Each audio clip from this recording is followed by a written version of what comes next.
Once upon a time, the daughter of a wealthy merchant was hiding in the balcony of her home, spending her leisure time by throwing small rocks at people passing down the street. It was an amusing game until the moment one of them hit a bad witch who happened to walk by.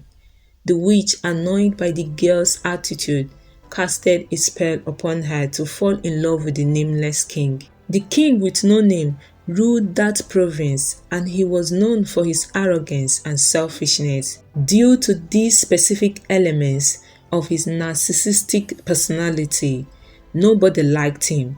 In fact, people avoided saying his name and preferred to call him Nameless. Time passed quickly, and the little girl became a beautiful woman. One day, as she was walking along the local market, she met the nameless king for the first time and instantly fell in love with him. From that moment, every day that passed by made her love for him grow even stronger, and so did her misery. Therefore, she persuaded her father to visit the king with no name and suggest him to marry her. Her father, although he didn't like the arrogant king, paid a formal visit to the palace and begged him to marry his daughter. However, the king mocked the wealthy merchant and sent him away. The girl sent her father again to the palace to repeat the proposal, clarifying that if the king denied to marry her, she would probably swallow a poisonous substance.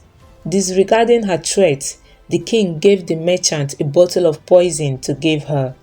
Once more, the girl sent her father to the palace, saying that if the king refused the marriage proposal, she would hang herself. As soon as the king heard this statement, he gave him a rope for her. For one last time, the girl sent her father to the palace, stating that if the king rejects her, she would stab herself to death. The merchant left with a knife engraved with king's initial NK, Nameless King, to give his daughter. The girl's heart was broken. Unable to deal with rejection, she left home carrying the king's gift with her. And there she was crying when a good white witch appeared out of nowhere. She gave her 2 lilies. When she smelled the first lily, she became an ugly but very talented seamstress. And when she smelled the second, she regained back her own shape. The girl smelled the first lily and went to the palace to work as a dressmaker. Due to her perfect work, she was soon promoted to be one of the king's dressmakers.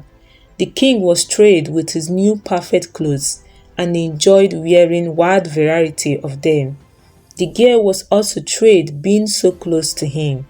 At some point, the king with no name decided to marry a lady from a neighboring kingdom. The wedding preparation started and the girl was frustrated.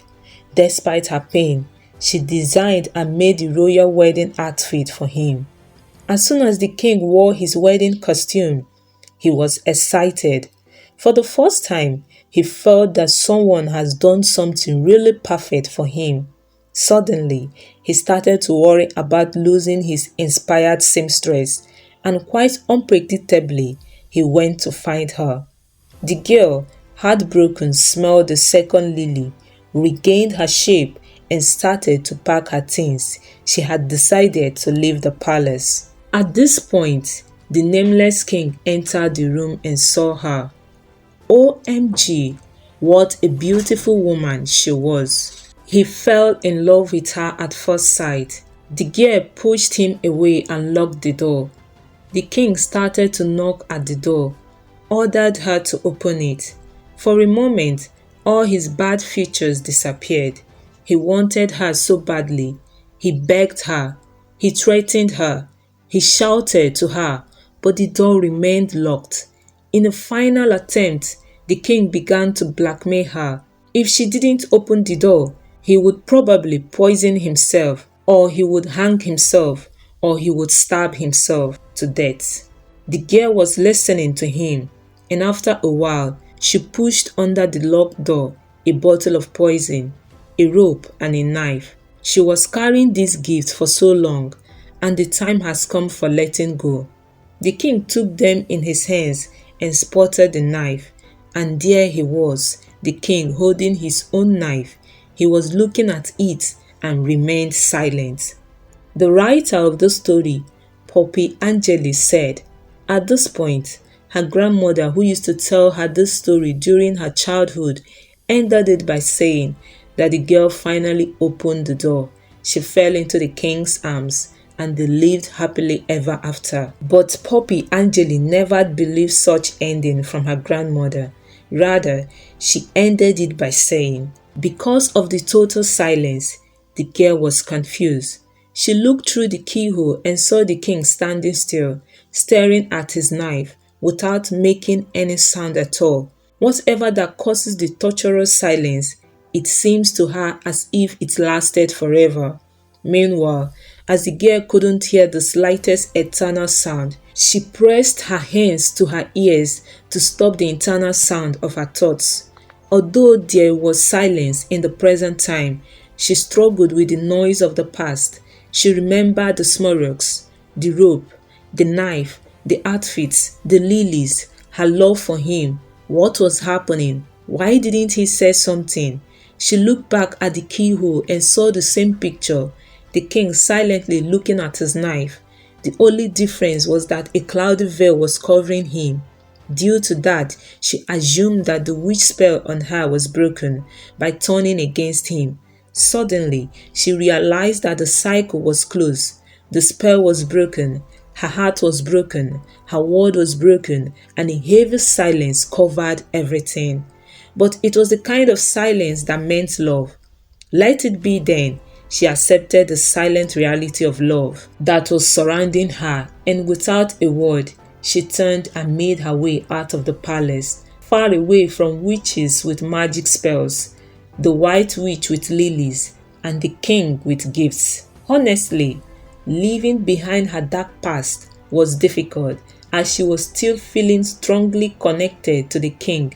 But she thought that if he was meant to be in her life, destiny would bring them together. Hopefully, there might be another opportunity for them. Anyway, no matter how much suffering she went through, in the end, she let it go and lived happily ever after, with or without him. We can't know for sure, and of course she lived happily ever after, as long as she avoid throwing small rocks from her balcony, because she don't want to come across a bad witch who might cause her to fall in love with an arrogant and selfish king. It is always a bad experience. So viewers, you have heard the two endings of the story. Which do you prefer, the grandmother ending or Poppy Angeli's ending? Do leave a comment. Please like, subscribe and share for more premium stories.